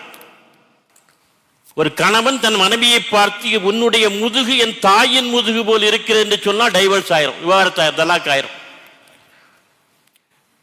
இதையெல்லாம் குர்ஆன் தான் தடுத்து நிறுத்தியது. ஒரு பிரச்சனை வந்த பொழுது குர்ஆன் வசனம் இறங்கியது, இது தடை செய்யப்பட்டது. அப்படி லிகார் சொல்வது இனிமேல் கூடாது. அப்படி யாராவது உணர்ச்சி வசப்பட்டு சொல்லிவிட்டு அதற்கு பரிகாரம் இதுதான். 60 நாட்கள் நோன்பு வைக்க வேண்டும், 60 ஏழைகளுக்கு உணவு வழங்க வேண்டும், இல்லை என்றால் ஒரு அடிமையை விடுதலை செய்ய வேண்டும் என்பது. எனவே ஒரு மனிதன் செய்த தவறுக்கு, குற்றத்திற்கு பரிகாரமாக சமூக நன்மையை, சமூகத்துக்கான நன்மையை உறுதிப்படுத்துகிறது என்று சொன்னால் என்ன ஆரோக்கியமான ஒரு மார்க்கத்துக்கு சொந்தக்காரர்களாக நாம் இருக்கிறோம் என்பதை பார்க்க வேண்டும். அதுபோல் அகதிகள் மறுவாழ்வு, இஸ்லாம் தான் முதலாக நடைமுறைப்படுத்தி காட்டியது. ஏதாவது ஒரு பிரச்சனையின் காரணமாக ஒரு இனம் அல்லது மக்கள் அந்த தேசத்திலே மண்ணிலே வாழ முடியாமல் புலம்பெயர்ந்து வேறொரு இடத்துக்கு வருகிறார்களே, அவர்கள் தான் அகதிகள். அந்த அகதிகளை இன்றைக்கு ஒவ்வொரு நாடுகளும் எப்படி நடத்துகின்றன என்பது நமக்கு தெரியும். ஆனால் இந்த அகதிகளுக்கான மறுவாழ்வை நடைமுறைப்படுத்தி காட்டியவர் பெருமானார். பெருமானாரோடு ஏகத்துவம் ஒன்றையே, தௌஹீத் ஒன்றையே சொத்தாக கொண்டு எத்தனை பேர், நூற்றுக்கணக்கான மக்காவாசிகள் முஹாஜிரின்களாக மதீனாவுக்கு வந்தார்கள். எல்லாவற்றையும் இழந்துவிட்டு வந்தார்கள். மனைவி மக்களை விட்டுவிட்டு, சொத்துக்களை விட்டுவிட்டு, பணங்காசு விட்டுவிட்டு, இஸ்லாம் ஒன்றுதான் தங்களுடைய வழிமுறை, அதுதான் எங்களுடைய செல்வம் என்று பெருமானாருக்கு பின்னால் வரிசையாக வந்தார்கள். வந்தவர்களுக்கு எந்த வாழ்வாதாரம் இல்லாமல் அகதிகளாக இருந்த பொழுது மதீனாவில் இருக்கக்கூடிய அன்சாரிகளை, பல குலத்தவர்களை அழைத்து ஒவ்வொருவருக்கு சகோதரராக கொடுத்தாரே. அவர்கள் அந்த மக்களைப் போல மக்களை பார்க்க முடியுமா? ஆனால் அன்சாரிகளோடு தான் கடைசி வரை இருப்பதற்கு நான் ஆசைப்படுகிறேன் என்று பெருமானார் சொன்னதற்கு தான் காரணம். சொத்தில் பாதியை, வியாபாரத்தில் பாதி என்று எல்லாவற்றையும் பகிர்ந்து கொடுத்தார்கள். ஒரு சகோதரத்துவத்தை அகதிகள் மறுவாழ்வு மூலம் உறுதிப்படுத்தி காட்டியவர்கள் பெருமானாராக இருக்கிறார்கள். அதுபோல விதவைகள் மறுவாழ்வு, இது ஒரு பெரிய புரட்சி. இந்திய சமூகத்திலே, இந்தியாவிலே பிரிட்டிஷ்காரர்கள் ஆண்டு கொண்டிருக்கிற பொழுது 1856 தான், எத்தனை ஆண்டுகள் ஆச்சு? ஒரு 250 ஆண்டு இருக்கும், அவ்வளவுதான். முன்னால் தான் விதவைகள் மறுவாழ்வு சட்டம் கொண்டு வரப்பட்டது. அவன் இருந்ததுனால கொண்டு வந்தான். அதுக்கு முன்னால் விதவைகள் மறுவாழ்வு சட்டம் இங்கே கிடையாது. அதற்கு பிறகும் கூட அது சரியாக நடைமுறைப்படுத்தவில்லை. 1856 தான் விதவைகள் மறுவாழ்வு சட்டம் இந்தியாவிலே கொண்டு வரப்பட்டது. கிறிஸ்தவ சமூகத்துக்கான விதவைகள் மறுவாழ்வு சட்டம் 1869 தான் இந்தியாவிலே கொண்டு வரப்பட்டது. ஆனால் 1450 ஆண்டுகளுக்கு முன்னாலே விதவைகள் மறுவாழ்வை பெருமானார் உறுதிப்படுத்தினார்கள், நடைமுறைப்படுத்தி காட்டினார்கள். போர் சூழலிலே நிறைய பேர் இறந்து போன பொழுது, இளம் விதவைகள் தங்கிய பொழுது அவர்களுக்கான மறுவாழ்வை உறுதிப்படுத்தினார்கள். பெருமானாருடைய வேண்டுகோளை ஏற்று சஹாபாக்கள், இளைஞர்கள் விதவை பெண்களை திருமணம் செய்து கொண்டார்கள். ஒரு தடவை ஒரு தோழர் சொல்கிறார், இளைஞனை பார்க்கிறார், என்ன உனக்கு திருமணமானது போல, நிக்காக முடிஞ்சது போல இருக்கே அப்படின்னா, ஆமா நேற்று முடிஞ்சு பெருமானாருக்கு சொல்லாமல் நிக்காக. சரி, யாரை திருமணம் செய்தார்? நீங்கள் சொன்னது போல இளம் விதவையை. ஏன் உனக்கு கன்னிப்பெண் கிடைக்கவில்லையா என்று கேட்டார்கள். சொன்னார்கள், கன்னிப்பெண் இருந்தால் அதற்கு முக்கியத்துவம் கூட, இல்லை என்றால் விதவை, அந்த அளவுக்கு விதவைகளுக்கு மறுவாழ்வு கொடுப்பதற்கு இளைஞர்கள் இன்றைக்கு முன் வந்தார்கள், நடைமுறைப்படுத்தி காட்டினார்கள். இதன் மூலம் நடந்த அற்புதமான ஒரு விஷயம் என்ன தெரியுமா? பெண்கள் மீதான அத்துமீறல்கள், பாலியல் வன்கொடுமைகள் தடுத்து நிறுத்தப்பட்டன. நம்ம ஊர்கள் அந்த காலத்தில் சொல்வாங்க, அறுத்தா கட்டு அல்லது அழியும்பாங்க. வயல்ல அறுவடை செய்தால் உடனே கட்டிடணும், கட்டி களத்துக்கு நெல்லை கொண்டு வந்துடணும். வயல்லே விட்டுக்கிட்டு ஆள் கிடைக்கிற நாளைக்கு பார்க்கலாம்னா தானாக உதிர்ந்து நெல் அழிந்து விடும். இல்லை என்றால் காக்கா குருவி எல்லாவற்றையும் மேய்ந்து அழித்து விடும். அதுபோல் தான் இளம் வயதில் ஒரு பெண் விதவையானால் வயசு கோளாறின் காரணமாக தானாக கெட்டுப் போவதற்கு வாய்ப்பு உண்டு. இல்லை என்றால் அவளுடைய தனிமையை, வயசை வைத்துக் கொண்டு பிறர் அவளை பாலியல் வன்கொடுமையோ ஆட்படுத்துவதற்கு வாய்ப்பு உண்டு. அறுத்தா கட்டும் அல்லது அழியும் என்று சொன்னார்கள். இந்த விதவைகள் மறுமணத்தின் மூலம் பெண்கள் மீது நடக்கக்கூடிய அத்துமீறல்கள் அத்தனையும், பாலியல் குற்றங்கள் அத்தனையும் பெருமானார் தடுத்து நிறுத்தினார்கள். இது ஒரு பெரிய புரட்சி. சாதாரணமாக அந்த விஷயத்தை நாம் எடுத்துக்கொள்ளக்கூடாது. முஸ்லிம் சமூகத்திலே பெண்களுக்கான பாதுகாப்பு உறுதிப்படுத்தப்பட்டிருக்கிறது என்று சொன்னார். இந்த சட்டங்கள், இந்த மறுவாழ்வு திட்டங்கள் எல்லாம் மிக அற்புதமான ஒரு காரணமாக அமைந்திருப்பதை நாம் பார்க்கலாம். இந்த வரலாற்றை, இந்த இதை கலீஃபாக்கள் தொடர்ந்தார்கள். உமர் ரலியல்லாஹு தஆலா அன்ஹு அவர்கள் காலகட்டத்திலே முதியோர்களுக்கான ஓய்வூதியம் வழங்கப்பட்டது, பென்ஷனை கொடுத்தாங்க. அந்த பென்ஷன் கொடுத்ததற்கு என்ன காரணம் தெரியுமா? ஒரு நாள் சந்தை பகுதியிலே உமர் ரலியல்லாஹு தஆலா அன்ஹு அவர்கள் கலீஃபா சென்று கொண்டிருக்கிற பொழுது ஒரு யூத சமூகத்தை சார்ந்த, சமயத்தை சார்ந்த ஒரு யூதர், ஒரு முதியவர் யாசகம் கேட்டு பிச்சை எடுத்துக் கொண்டிருந்தார். பார்த்த உமர் ரலியல்லாஹு தஆலா அன்ஹு அவர்களுக்கு நம்முடைய ஆட்சியிலே ஒரு முதியவர் யாசகம் கேட்கலாமா? என முதியவர்கள் கேட்கிறார்கள் என்று சொன்னால் அது பெரிய கொடுமை. அப்படித்தானா? பராமரிப்பதற்கு ஒருவரும் இல்லாமலா போய்விட்டார்கள். வந்து கையேந்துகிறார், மான மரியாதைகள்லாம் விட்டு வந்திருக்க, வடியெல்லாம் வந்து நிற்கிறார். அது ஒரு யூத சமயத்தை மாற்று சமயத்தை சார்ந்தவர். உடனடியாக உமர் ரலியல்லாஹு தஆலா அன்ஹு அவர்கள் தங்களுடைய நிர்வாகத்தை கூட்டி முதியவர்களுக்கான ஓய்வூதியத்தை நடைமுறைப்படுத்தினார்கள். எந்த முதியவர்களும் இன்மேல் கையேந்தக்கூடாது என்று நடைமுறைப்படுத்தி காட்டினார்கள். அதுபோல குழந்தைகளுக்கான நலத்திட்டத்தை, நிவாரண உதவியை, பராமரிப்பு நிதியை நடைமுறைப்படுத்தி காட்டினார்கள். இன்றைக்கு குழந்தைகளுக்கான பல திட்டங்களை அரசாங்கங்கள் கொண்டு வந்திருக்கின்றன. பள்ளி குழந்தைகளுக்கான உணவு திட்டம் எல்லாம் கொண்டு வந்திருக்கிறாங்க, காலை உணவு திட்டம் எல்லாம். 1400 வருடங்களுக்கு முன்னால் உமர் கலீஃபா அவர்கள் குழந்தைகளுக்கான நலத்திட்டத்தை கொண்டு வந்தாங்க.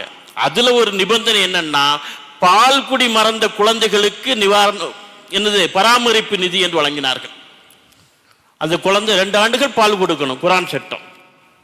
பால் கொடுக்கிற பொழுது தாய் குழந்தைக்கு தேவை குறைவுதானே. அல்ல, பால் குடி மறந்த குழந்தைக்கு பராமரிப்பு நிதி என்று கொடுத்தாங்க. ஒரு நாள் இரவு நேரம் வலம் வருகிறார் கலீஃபா. நகர்வலம் வருவார், ரோட் ஷோ நடத்துறது கிடையாது இன்னைக்குள்ள ஆட்சியாளர்களை போல. இரவு நேரத்தில் நகரம் வந்து என்ன செய்வார்கள், என்ன பிரச்சனை, என்ன மக்கள் பேசிக்கொள்கிறார் என்பதையெல்லாம் கவனிப்பார். அப்படி வருகிற பொழுது ஒரு குடிசையிலே இருந்து ஒரு குழந்தை அழுகின்ற குரல், கத்தி கதறுகின்றது. குடிசையின் பக்கத்திலே போய், தாயே நீ வீட்டில் தானே இருக்கிறாய், ஆமா உன் குழந்தை அழுகிறதே, குழந்தையினுடைய பசியை அமர்த்து, சீக்கிரம் அழுகையை நிறுத்து என்று சொல்கிறார்கள். வந்தது குரல் விட்டது கலீஃபா என்று அந்த அம்மாவுக்கு தெரியாது. அந்த அம்மா சொல்லிச்சு உள்ள இருந்துட்டு, கலீஃபா ஒரு சட்டம் போட்டாரு, பால்குடி மறந்த பிள்ளைகளுக்கு தான் பராமரிப்பு நிதி கொடுப்போம்ட்டு. எனக்கு ரொம்ப வறுமையா இருக்குது, ஆனால் அந்த நிதியை பெறுவதற்காக பால் கொடுப்பதை நான் நிறுத்தி இருக்கிறேன். அதனால குழந்தை அழுதுன்னு சொன்ன உடனே உமர் கலீஃபா அவர்கள் கையில் இருந்த தடியால் தன்னுடைய தொடையில் அடியடி என்று அடித்தால், உனக்கு நாசமாக உண்டாகட்டும், நாசம் உண்டாகட்டும், உமரே நீ எத்தனை குழந்தைகளை கொண்டாய் என்று தனக்குத்தானே கேட்டார்கள். இப்படி ஒரு சட்டத்தை போட்டு பால்குடி மறந்த குழந்தைகளுக்கு தான் நிதி என்று சொன்னால், பால் கொடுத்து கொண்டிருக்கக்கூடியவர்களும் பிரச்சனை இருக்குமே. போதிய பால் கொடுக்க முடியாத ஒரு சூழல், தாயினுடைய உடல்நலன் பாதிப்பு இருக்குமே.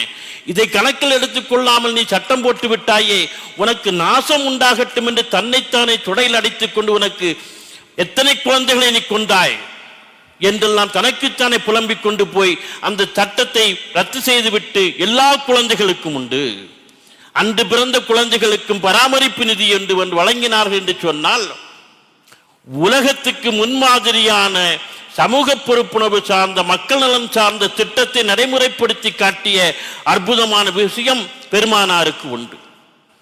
இன்றைக்கு அந்த சமூகத்திலே வந்த நாம் நம்முடைய செல்வங்களை எவ்வளவு வீண் விரயம் செய்கின்றோம், யோசித்து பார்க்கிறோமா? எவ்வளவு வீண் விரயம் செய்கின்றோம். திருமண விசேஷங்கள் என்ற பெயரிலே, வீட்டு விசேஷ பெயரிலே எவ்வளவு வீண் விரயம் செய்யப்படுகிறது. அதிகமான வீண்விரயம் செய்யக்கூடிய சமூகம் நம்முடைய சமூகம். ஞாபகம் வைத்துக் கொள்ளுங்கள், ஒவ்வொரு விருந்துக்கும் செல்கிற பொழுது மனது பதறுகிறது, இப்படி வீண்விரயம் செய்கிறார்களே. வீண்விரயம் செய்பவர்களை அல்லாஹ் நேசிப்பதில்லை. குர்ஆனில் எச்சரிக்கை இருக்கு, வீண்விரயம் செய்யாதீர்கள் என்று இருக்கிறது. எவ்வளவு வீண்விரயம் செய்கிறோம். சாப்பாடை பரிமாறினா வேஸ்ட் பண்ணிடுவாங்க, வீண்விரயம் ஆகி போனா பஃபே சிஸ்டத்தை கொண்டு வந்தாங்க, போய் எடுத்து சாப்பிட்ற மாதிரி. அதுல இப்ப என்னது, பல வெரைட்டிஸ் வச்சு விட்டுறது. நம்மால் போய் தேவைக்கு எடுத்து சாப்பிட்றான்னா எல்லாத்தையும் அவரை கரண்டி அள்ளி போடுறான், எல்லாத்தையும் எடுக்கிறான். எடுத்து 2 தட்டு 3 தட்டு எடுத்துக்கொண்டு போய் உட்கார்ந்துக்கிட்டு சாப்பிட முடியாம அப்படியே போட்டு போயிடுறான். இப்போ பரிமாறதை விட பஃபே சிஸ்டத்தில் அதிகமா வீண்விரயமாகும். எதை பத்தியும் கவலைப்படாத சமூகம். கல்யாணத்துக்கு ஆடம்பரம், அனாச்சாரங்கள், சினிமா நடிகனையும் பாடகனையும் கூட்டு கொண்டு வந்து மாப்பிள்ளை அழைப்பிலே தெருவிலே பாட விட்டு, அப்ப சமீபத்தில் இங்க நடந்த ஒரு வீடியோவை பார்த்தேன். வாழை மீனுக்கு விலங்கு மீனுக்கு கல்யாணம் ஒருத்தன் பாட்டு பாடினா அவனை கொண்டு வந்து வீதியில மாப்பிள்ளை அவனுக்கு எத்தனை லட்சம் கொடுத்திருப்பார்கள். அந்த லட்சங்களில் எத்தனை குமர் கரையேறி இருக்கும். உங்கள் கண்களுக்கு இந்த குமர்களுடைய கண்ணீரெல்லாம் தென்படவில்லையா? இது எல்லாவற்றுக்கும் நாம் பதில் சொல்லி ஆக வேண்டும். மார்க்க அறிஞர்கள் எதுவும் பேச முடியாமல் தவித்துக் கொண்டிருக்கிறார்கள். அவருடைய வாயும் கட்டிப்போடப்பட்டிருக்கிறது.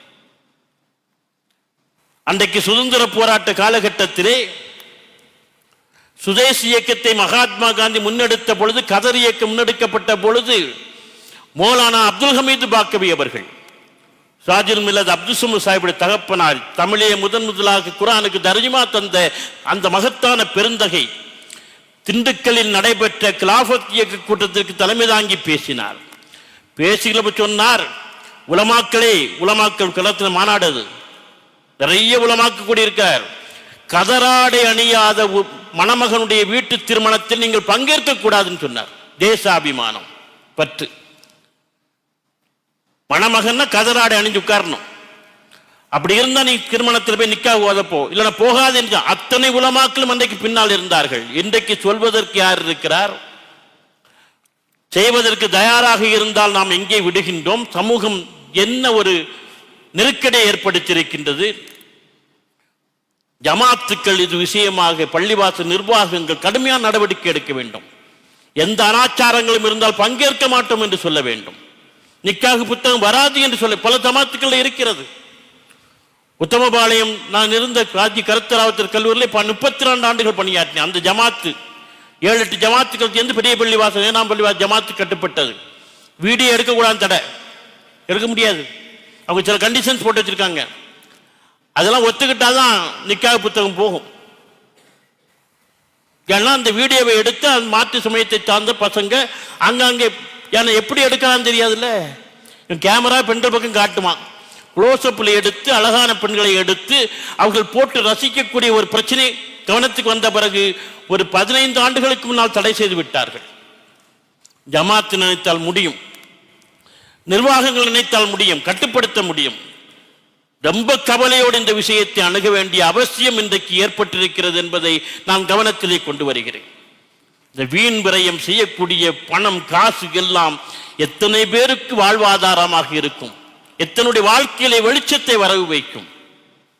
இது குறித்தெல்லாம் பெரியவர்கள் சிந்திக்க வேண்டும். இது குறித்த உரையாடல்கள், உட்கார்ந்து பேசக்கூடிய சூழல் ஏற்படுத்த வேண்டும்.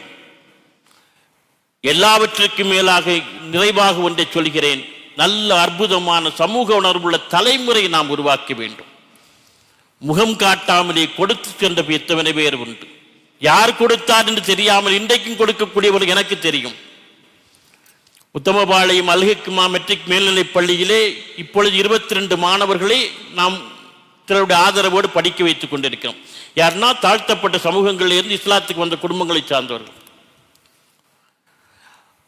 அதிலே 4 பேர் தான் ஒவ்வொரு மாணவரையும் ஒவ்வொருத்தர் எடுத்திருக்கிறார். ரியாத்திலிருந்து பெரும்பாலும் அந்த தஃப்ரஜ் அமைப்பு சார்ந்த இம்தியாஸ் என்று சொல்லக்கூடிய சகோதரர் 19 ஆண்டுகளாக அங்குள்ள சகோதரர் ஒருங்கிணைத்து பணம் அனுப்பி கொண்டிருக்கிறார். இந்திய ரூபாய்க்கு 7-8 லட்சம் ரூபாய் வந்துகிட்டு இருக்கு வருஷந்தோறும். அங்கே ஒரு கன்செஷனும் 25% கன்செஷன் மொத்தத்தில் வாங்கி தொடர்ந்து இந்த வேலையை செய்து கொண்டே இருக்கிறோம்.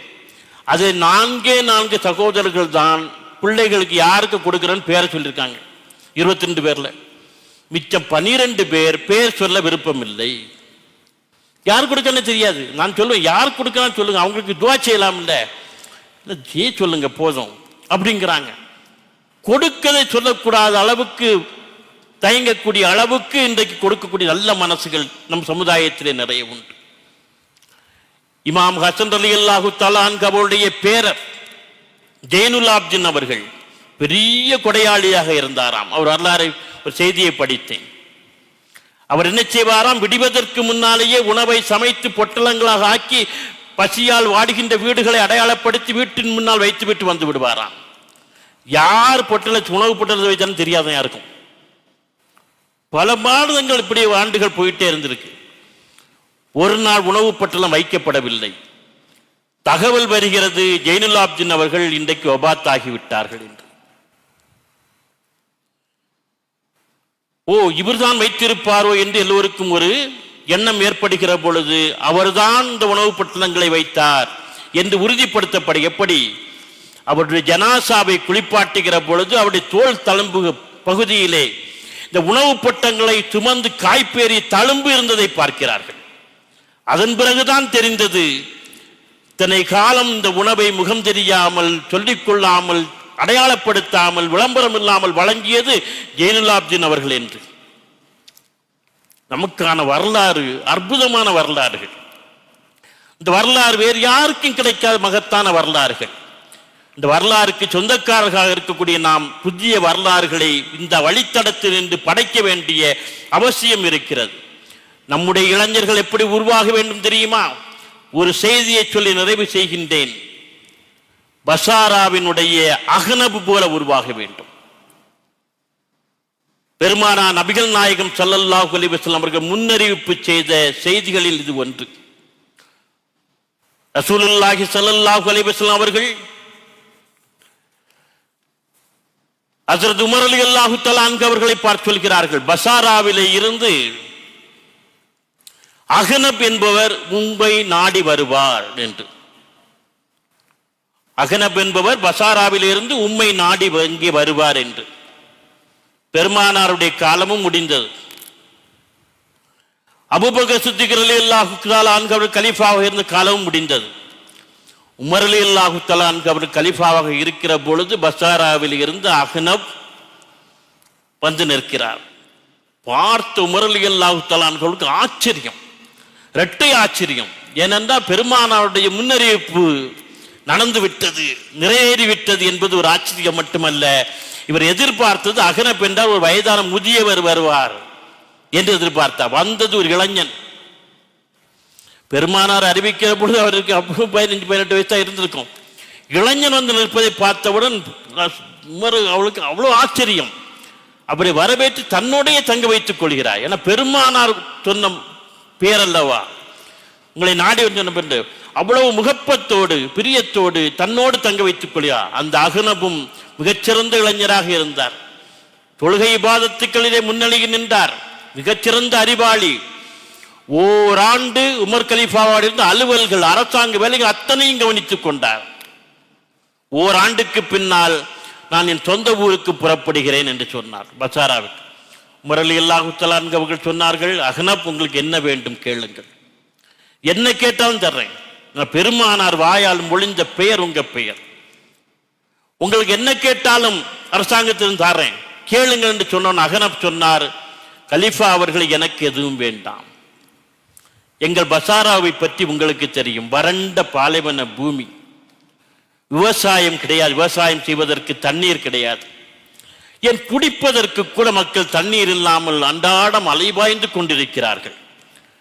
ஆனால் சற்று தொலைவிலே ஒரு ஆறு போய்கொண்டிருக்கிறது.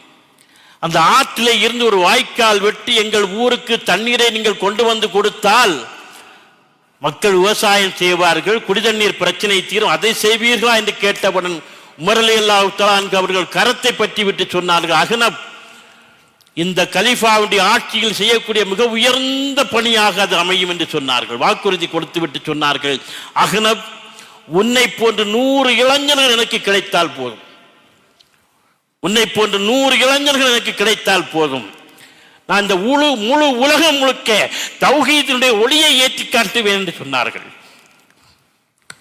இப்படிப்பட்ட இளைஞர்கள் உருவாக வேண்டும்.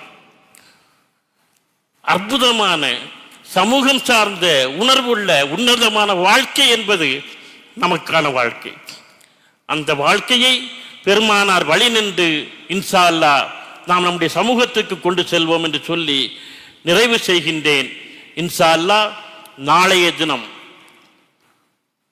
அண்ணல் நபி ஸல்லல்லாஹு அலைஹி வஸல்லம் வகுத்த நெறியில் வளர் இளம் தலைமுறை என்று என்ற ஒரு அருமையான தலைப்பிலே நம்முடைய அடுத்த தலைமுறையை பற்றிய சிந்தனைகளை பரிமாறுகின்ற ஒரு தலைப்பிலே உரை நிகழ்த்தி இருக்கின்றேன். நண்பர்கள், தெரிந்தவர்கள், பெரியோர் எல்லோரையும் வரச் சொல்லுங்கள் என்று கேட்டு விடைபெறுகின்றேன். வாஹிர் தவானா அனில் ஹம்துலில்லாஹி ரப்பில் ஆலமீன். அஸ்ஸலாமு அலைக்கும் வரஹ்மத்துல்லாஹி தஆலா வபரகாத்துஹு.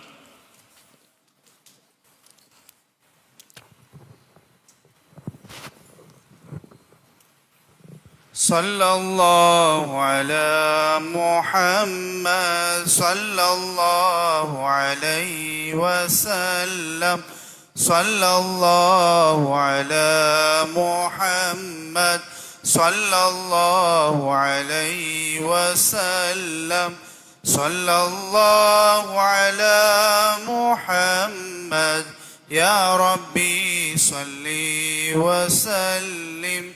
السلام عليكم ورحمة الله وبركاته.